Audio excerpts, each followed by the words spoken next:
YouTube, what's going on? Welcome back to another video. Today it's gonna be a story time video. Wanted to talk about why I got into client work and some horror stories that take place when you're in this kind of field. Quick disclaimer, just trying to test out the camera like I said, so hopefully everything looks cool. If I'm not too overexposed, I'm trying to be artsy.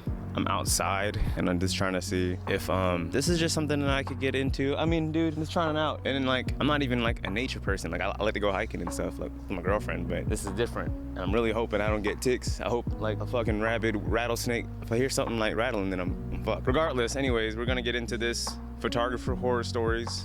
I feel like if you're in this field of like photography and videography, you've had your fair share of like horror stories or even photography scares. I have a few to talk about today. I have 3 of them specifically, and I'll save like the craziest one for last. So if you want to listen and tune in, definitely stick around.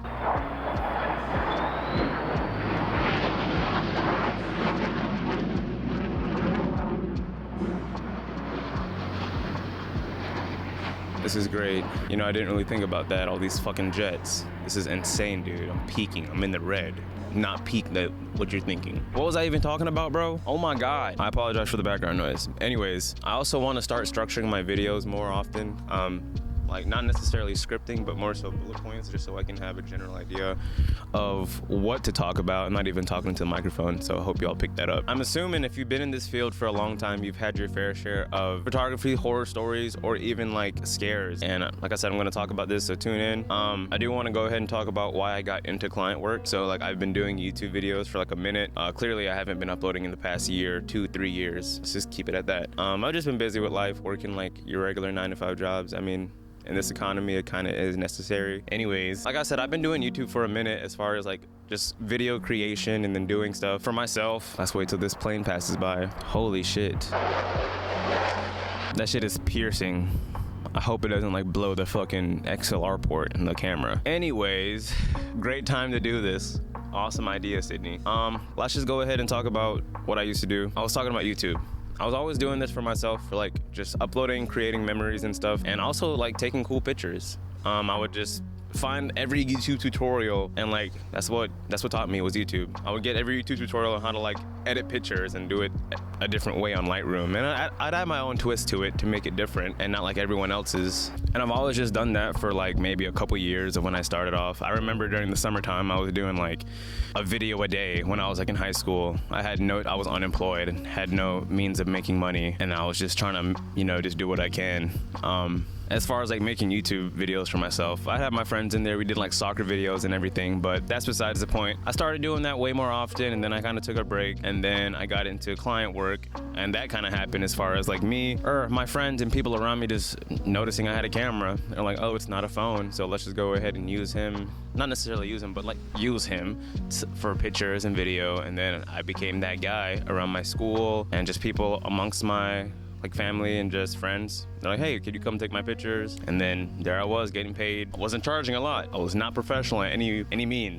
But of course I started to develop a workflow, just started to develop my own like routine for things, I guess you would say that. And then, yeah, I'm here now. Long story short, I'm just constantly doing, not constantly, but it's fairly consistent, I can say. All the equipment that I've had definitely paid itself back. Not with this camera though. This is brand new, so I'm just trying to work in that way now. So that's why I'm just doing like these talking head videos and just honestly trying to get some practice with this camera too. And I'd say that I'm doing pretty well. Anyways, probably overexposed. That's besides the point. Anyways, let's get into these photographer horror stories. Don't want to bore you with a bunch of prologue, or yeah, that's not it. Prologue is after. Terrible at English. One of the first things that I've probably had, my first like wake up call in photography, knowing that you could fuck up and like potentially tarnish your name, or like just word of mouth, you can tarnish your name by this. It's just losing footage, and like these 2 stories right here deal with that. First time I had it happen, I was shooting on like a Canon Rebel T6i. I was doing a bunch of like gig work for like this band that was local around our area. I had my friend in there, and he was the one who actually recommended me, like, hey dude, this guy takes pictures, he also does video, so let's book him, let's use him. Pulled up, started shooting some video and stuff, had a little key light on top of the camera, I was only shooting like 1080, 60 frames. It wasn't even the best quality. It was from a crop sensor camera. And anyways, I did all that. I was shooting, lost the footage. Simple as that. You're asking, how did you lose the footage, dude? Like, what are you doing? I think I just deleted it by accident. And like, that's one of the biggest things that I have a problem with. And I think I used a website to recover it. I'm not gonna get into specifics with that situation, but I had the footage and then I was able to bring it back to them. I was able to deliver it to that client and everything. And then like, it happened again with that same client. Dude, I don't know, I just sucked. I was terrible. I wasn't professional at all whatsoever. They even bought an SD card for me with a flash drive so I can make sure that they don't lose the footage, and guess what? I lost it too. That was like a wake-up call for me. Not even a wake-up call. I was like, dude, you fucking suck. That's it. I was like, damn, bro, ain't no way I just did that. And like, honestly, I just misplaced that. I don't even remember.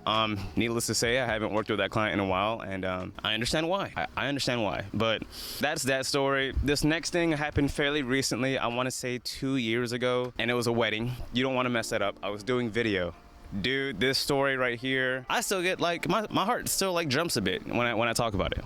I don't even know if that's the right saying, but what happened was we pulled up to this wedding. I was doing video. My girlfriend was doing photos. Doing video, had the gimbal. I even had the groom like, dude, we're very excited to see this footage. And I'm like, dude, I'm excited to deliver it to you. Like, I'm getting some good shots right now. That's what I was saying. I was like, dude, I'm getting some good shots. Had a gimbal. Like I said, I was just using my camera with the 50. Just doing what I could. The quality wasn't the best, but it was still good. It was deliverable. Let's just say that. Got home. It was at least 400 gigs of footage. 400 gigs, man. That's like that's less than half a terabyte. Anyways, I lost the footage by, and hear me out, my computer is fairly old, dude. It's like 2020. Not that has anything to do with anything, but was transferring the files. I had a slow memory card reader. Took like almost 5 hours to transfer from the SD card to my computer. Well, I know what you're thinking. You should have just thought about getting a faster computer. Anyways, did all that. It was too long. I fell asleep. Woke up the next morning while it was still doing that. My computer was asleep. So I'm assuming it transferred all of it. Pretty sure my computer fell asleep during the process. Like me, I'm just falling fucking asleep. Anyways, me assuming that the footage was already in that folder that I designated it to, I deleted it from the SD card. But maybe like, from what I remember, and y'all can correct me if I'm wrong, but from what I remember, I had the footage in the folder and on the SD card selected both, and I just deleted it. Like, why would you even delete it? And I guess I deleted both folders, and I was like, oh shit. But like instantly when I did that, right when I deleted it, I was like, I did something wrong. I did. I lost the footage, couldn't find it. I even had some of the clips imported into Premiere Pro, and it was like, media is offline. Dude, media offline, I'm trying to find it. That's when you find out the worst things. I heard a little something in the woods.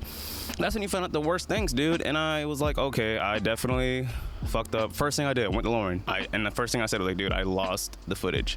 It's like, no, you're lying. She's like, you're lying. And then like, being dead ass, dude, I lost the footage. Like, oh my God. And so with this story, we had to come up with something, dude.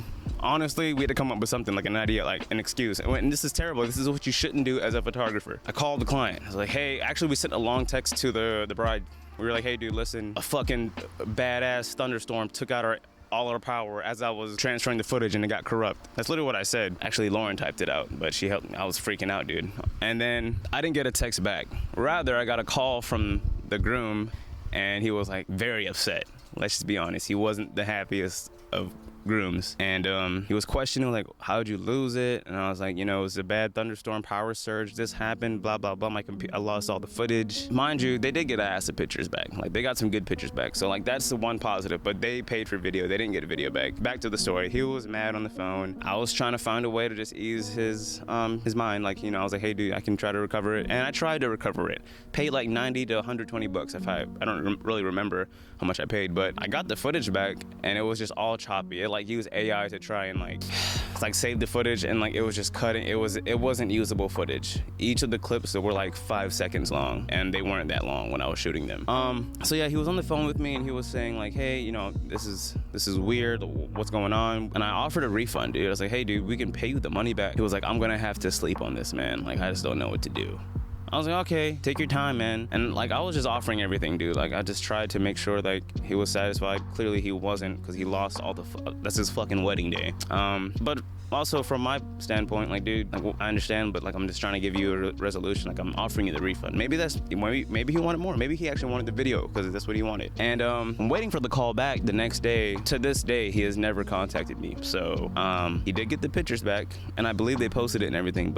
And that's that story. And then unfortunately, it had to end that way. I've learned from my mistakes, and I do want to get into that later on, like as far as preventing these situations from happening. You know what I mean? What I've changed recently to prevent that. So last but not least, let's talk about the biggest, craziest story that was almost the make or break for me. And ultimately, it didn't have anything to do with my like photography or anything. It was more so trusting, and that's a life lesson that we're probably not going to talk about right now. But in this situation, what happened was I had a coworker, and come to find out, he was also into like making music videos and stuff, and he had a pretty well thought out portfolio of or really well laid out portfolio making music videos and stuff. And that's something that I did on the side to get like additional income, and I was doing other gigs and stuff as well. But yeah, he did music videos, and he was into pictures and stuff, and he was a cool guy at work. And like we always talked about like camera gear and all this stuff and like what we want to do. And then ultimately I invited him to my next video shoot where we had 2 angles for a music video, and it came out great. I think we worked on like 4 or 5 music videos together, dude. And you know, I was making sure he was paid and he was getting his experience, because I mean, it's been a while since that person has done it. But anyways, he had got fired from the job that we were working. So corporate jobs, it happens. If you're not really on top of your time or whatever, yeah, he got fired. So me being the good person that I am, and I'm gonna preface this, that's a good thing to do. Just want to say this: I lent him my camera gear because I wanted him to make some extra money on the side while he got back on his feet and found a job. I'm like, is that wrong? Maybe from other people, like, dude, why would you even do that? Put that much trust into somebody. It was like $7,000, $7,500 worth of gear that I let him borrow. I'm talking my camera, gimbal, lights, batteries, just like the lenses and everything, even like the flashes for photography if he wanted to get into that. But yeah, and I mean, he would call me occasionally to like how to work the equipment, and I lent it to him. Like I said, I let him borrow. It's in his hands. He's using it. And then yeah, he's using it. He's calling me about some stuff. But normally, or typically, I'm a very busy guy. Like, I mean, I work a lot of overtime, and it's also hard to find balance when you're doing client work and then also wanting to do stuff for yourself, and then also just having a life outside of all of that, just to like just deload and not even think about that stuff for a second, which it's kind of hard. But I had a life, man. I wasn't trying to sit there and be like, no, I'm ignoring you. Long story short, he just wanted to reach out to me and always hang out with me 24/7. And I'm like, dude, I'm sorry, but I barely even see people in my life that I'm very close to 24/7. The occasional text is okay. It got to the point to where he was just saying, hey, you were never there when I wanted to hang out with you and this and that. And I'm like, dude, are you not forgetting the whole purpose of that? Like, I lent you my camera and so you can use it and make money by me, you know what I'm saying? Like, and I was just trying to help him out. And so, I mean, I asked him, could I get my camera equipment back, because I had events to shoot. I had things to do with my gear. And he already had it for like a good maybe 2 months or so. And so me asking for my gear back, he didn't want to bring it. He didn't want to give it back because of the whole I didn't want to hang out with him, which is very childish in my opinion. Keep in mind, it's like a grown man. But anyways, so I'm already upset. I'm heated at this point. I'm like, dude, I did a good thing for you. Now you just want to throw it back in my face. And then he was saying he lost the equipment. He said I dropped it off at your apartment. He said that we have cameras and that you see me drop it off. Don't sit there and play that game, bro. Come on. Let's just be real. I would have known if you dropped my gear off. But anyways, I had to get law enforcement involved. Okay, yeah, pathetic. But dude, what would you do in that situation? Like, I'm trying to get my shit back, of course. So yeah, I did that. Law enforcement took him to court. He got served papers. We actually didn't go to court, but he got served his papers. And he's blowing up my phone now after me texting him like, hey, could you bring my stuff back? Now he wants to finally text me, oh, you're deciding to take me to court, this and that, and just honestly threatening me. He was sending my address and everything, and I just wasn't with that, so didn't respond, didn't feed into it, just went ahead and let things play out. He eventually brought my stuff back, and said he mouthed some threats to me when he handed my stuff back, and I was just like, all right, well, have a good one, man, thanks. And that is that. He did end up keeping maybe a battery and like it was an SD card, CF Express SD card. I'm not sure, it was one of the big ones for the 5D. I never got that one back, honestly. So yeah, that is that.